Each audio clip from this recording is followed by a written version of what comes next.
What up, YouTube? I just got back from SeaWorld Orlando and I got some interesting footage of them removing and adding a train at Kraken. So if you want to jump straight to the footage, you can click the link in the description, the timestamp in the description. Otherwise, I'll just give a little synopsis of the events that led up to the footage. I was riding Kraken by myself and I got assigned to row 3 by myself. So I sat down, locked my restraint, and one of the empty seats in that row did not read closed. So on B&M coasters with these ratcheting restraints, each restraint has a proximity sensor that tells the PLC that the restraint is closed. And one of the restraints, even though it was physically locked when you checked it, it was signaling to the PLC that it was still open. Now at Busch Gardens and SeaWorld on their B&M coasters, they actually have a monitor hanging in the station that lets the operators see the status of all the restraints. So I noticed that it was that restraint on my row that was causing the problem. So operations ended up cycling the restraint a couple times and moving it up and down to try to get it to read, and they never could get it to read closed. So they made everyone get off the train, and it appeared that they had a supervisor come up into the tower and do an override to allow them to dispatch the train. So they dispatched the train.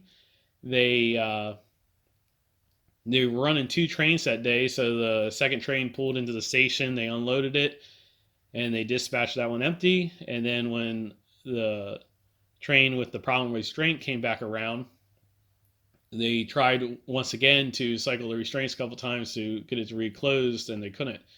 So maintenance came down and actually took the back off the restraint, which I was surprised.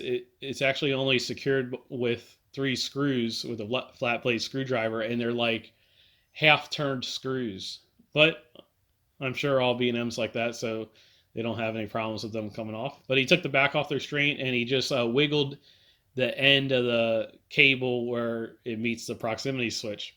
And actually, on these B&M coasters, the covers have a little hole cut away in them to allow clearance for this sensor and the cable.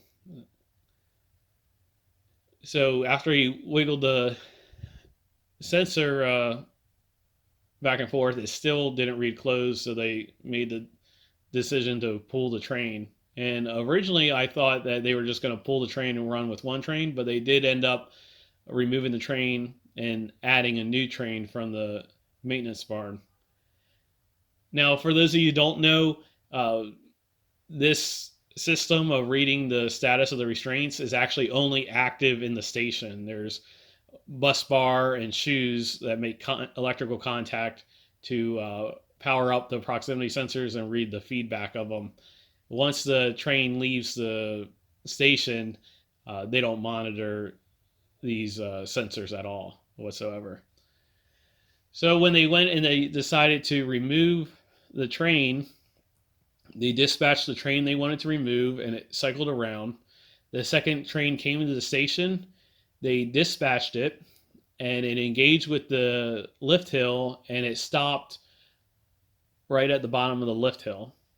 And then the train they wanted to remove pulled onto the transfer track, and it actually didn't fully park in the transfer track. It parked a little behind the transfer track, and that's where the footage starts. So I hope you enjoy.